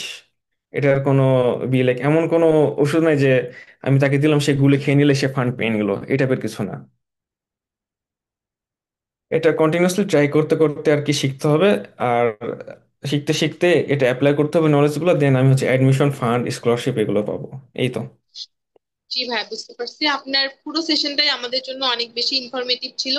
আমরা আমাদের কোশ্চেন গুলো ডিরেক্ট আনসার না পেলেও আমরা আশা করি আমরা সবাই বুঝতে পেরেছি যে আমাদের কি কি করতে হবে, বা আজকের সেশনটি আমরা সফলভাবে সম্পন্ন করতে পেরেছি। অসংখ্য অসংখ্য ধন্যবাদ জানাই, এবং আমি আবারও কৃতজ্ঞতা জ্ঞাপন করছি ইসলামিক ইউনিভার্সিটি সায়েন্স ক্লাবের পক্ষ থেকে আবারও আমাদেরকে এতটুকু মূল্যবান সময় আপনার উপহার দেওয়ার জন্য। এ পর্যায়ে আমি এর কনভেনর সাজ্জাদ হোসাইন সৈকত ভাইয়াকে একটু অনুরোধ করছি আমাদের সবার উদ্দেশ্যে কিছু কথা বলার জন্য। ধন্যবাদ সাফায়েত ভাইকে। অনেক সুন্দর এবং ইন্টারেক্টিভ একটি সেশন নিয়েছেন ভাই।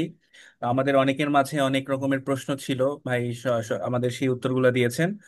তো আজকের এই অনুষ্ঠানে যারা অ্যাটেন্ড করেছেন সকলকে আমি অনেক ধন্যবাদ জানাতে চাই। আমাদের এই প্রোগ্রামগুলো হচ্ছে 4 দিন ব্যাপী হবে, এবং 4 দিনে একটা আলাদা আলাদা টপিক অনুযায়ী আসলে হবে। তো আজকের টপিকগুলো নিয়ে অলরেডি ভাই আলোচনা করেছেন, আপনারা মোটামুটি আইডিয়া পেয়েছেন। তো আপনাদের যারা আমাদের 4 দিনই সফলভাবে অ্যাটেন্ড করবেন তাদের হচ্ছে আমরা সার্টিফিকেট প্রদান করব। আর আমাদের অ্যাটেন্ডেন্স শিট আমরা গুগল ফর্ম এখানে দিয়ে দিয়েছি। তো আশা করি বাকি দিনগুলোতেও আপনারা খুবই আহ, ধৈর্য সহকারে জয়েন করবেন এবং থাকবেন আমাদের সাথে শেষ পর্যন্ত। সাফায়াত ভাইকে অসংখ্য অসংখ্য ধন্যবাদ। ভাই অত্যন্ত ব্যস্ত মানুষ, আমাদের জন্য অনেক মূল্যবান সময় নিয়ে এসেছেন। তো এ পর্যায়ে আমি আজকের অনুষ্ঠানে সমাপনী বক্তব্য দেওয়ার জন্য আসলে অনুরোধ করছি অত্র ক্লাবের সাধারণ সম্পাদক জুনায়েদুল মুস্তফা।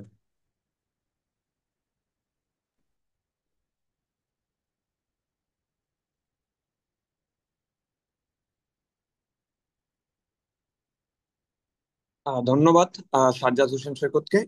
আজকের higher study abroad boot camp route map to global এডুকেশনের প্রথম দিনের আমরা সফল সমাপ্তি করতে পেরেছি। আমি প্রথমে ধন্যবাদ জানাচ্ছি আমাদের সম্মানিত স্পিকার শাফায়েত হোসেন ভাইকে, যিনি তার ব্যস্ততার মধ্যে আমাদের মূল্যবান সময় দিয়েছেন এবং তার বাস্তব অভিজ্ঞতা আমাদের মধ্যে শেয়ার করেছেন, বিভিন্ন ধরনের দিক নির্দেশনা দিয়েছেন। বিশেষ করে আমাদের আজকের যে বিশেষ কিছু টপিক ছিল, বিশ্ববিদ্যালয়ের সুপারভাইজার এবং আহ, দিক প্রোফাইল বিল্ডিং, এগুলো আমরা কিভাবে নির্বাচন করব আর সুপারভাইজার প্রোফাইল বিল্ড আপ করবো, সে বিষয়ে আমরা আশা করি চমৎকার কিছু তথ্য পেয়েছি। আর আমরা আন্তরিকভাবে ধন্যবাদ জানাচ্ছি আমাদের আয়োজক টিম এবং সায়েন্স ক্লাবের সকল সদস্যদের, এবং আপনারা যারা আজকে উপস্থিত হয়েছেন আমাদের বিশ্ববিদ্যালয়ের বাইরেও, বিশ্ববিদ্যালয়ের বিভিন্ন ডিপার্টমেন্ট থেকে, শুধু সায়েন্সের ফ্যাকাল্টির স্টুডেন্ট না, এর বাইরে অনেক স্টুডেন্টের আমরা উপস্থিতি দেখেছি, এবং বিশ্ববিদ্যালয়ের বাইরেও প্রায় 4-5টা বিশ্ববিদ্যালয় থেকে বিভিন্ন স্টুডেন্ট আমাদের লাইভ সেশনে অংশগ্রহণ করেছে। তো আজকে শুধু আমাদের শেষ না, আজকে আমাদের প্রথম দিন। এছাড়া আরো 3 দিন আমাদের সেশন চলবে। তো অনেকেই অনেক প্রশ্ন করেছেন, তো ওই প্রশ্নগুলো আমরা আশা করি বিগত যে 3 দিন আমাদের প্রোগ্রাম আছে, আমরা ওই প্রোগ্রামগুলোতে আমরা পেয়ে যাব। ঠিক আছে, ওইখানে আমাদের আরো দুজন স্পিকার আমাদেরকে বিভিন্ন বিষয়ে আমাদের ইয়ে করবেন, আহ, দিক নির্দেশনা দিবেন। যেখানে আমাদের সিভি রাইটিং, এসওপি, ঠিক আছে, যারা বলছিলেন আরো বিভিন্ন টপিক আছে, ওই বিষয়ে বিস্তারিত আলোচনা করবেন। তো যারা আজকে উপস্থিত ছিলেন সকল কলাকুশলী এবং সকলকে ধন্যবাদ। বিশেষ করে আমাদের হোস্ট জান্নাত মিমকে ধন্যবাদ সুন্দরভাবে প্রোগ্রামটি পরিচালনা করার জন্য। আর ভাইকে আমরা যেহেতু আসলে অফলাইনে আমরা পাই না, বা অফলাইনে পাওয়ার সুযোগ নাই, ভাই যেহেতু ইউএস অবস্থান করছেন, তো আমরা একটা টোকেন অফ অ্যাপ্রিসিয়েশন আমরা ভাইকে দিচ্ছি। তো ইনশাল্লাহ আমরা যদি ভবিষ্যতে আমরা দেখা হয় ক্যাম্পাসে, আমরা অবশ্যই ভাইয়ের সাথে সরাসরি দেখা করব, আড্ডা দিব। তো সেই পর্যন্ত সকলের সুস্থতা কামনা করি। তো আজকের মতো আমরা মিটিংটি প্রোগ্রামটি সমাপ্তি ঘোষণা করছি। আসসালামু আলাইকুম। ধন্যবাদ ভাইয়া। আমরাও আমাদের সেশনের একদম শেষ প্রান্তে চলে এসেছি আলহামদুলিল্লাহ। আজকে ডে 1 সেশন আমরা সফলভাবে সকলের অংশগ্রহণে শেষ করতে সক্ষম হয়েছি। এবং আমাদের অনারেবল যিনি গেস্ট ছিলেন, তিনি আমাদের সকল প্রশ্নের উত্তর সঠিকভাবে দিয়ে, সহজভাবে দিয়ে আমাদেরকে অনেক ইনফরমেশন দিয়েছেন, এবং যেগুলো আমাদের ভবিষ্যতে আশা করি অনেক কাজে লাগবে। আপনাদের সকলের সুবিধার্থে আমি পুরো সেশনটির একটি ফাইনাল র্যাপ আপ দিচ্ছি, যে আমরা আজকে পুরো সেশনটি থেকে কি কি শিখলাম। তো আমরা পুরো সেশনটি থেকে আজকে শিখেছি how to build a strong profile for higher studies in abroad, how to find our research interest and suitable universities, and most importantly how to choose the right supervisor. সবশেষে আবারও আয়োজক, অংশগ্রহণকারী এবং আমাদের অতিথি বক্তা সকলকে জানাই অশেষ কৃতজ্ঞতা। আপনাদের জন্য রয়েছে আরো 3টি session. See you all again in the next session with another host and guest. Stay with IUC and keep an eye to our official Facebook page for the next sessions. আজকের মতো আমি Jannat Mim, publicity secretary, Islamic university science club, বিদায় নিচ্ছি। Stay safe, keep dreaming and keep working hard. Thank you so much everyone. আসসালামু আলাইকুম, good night.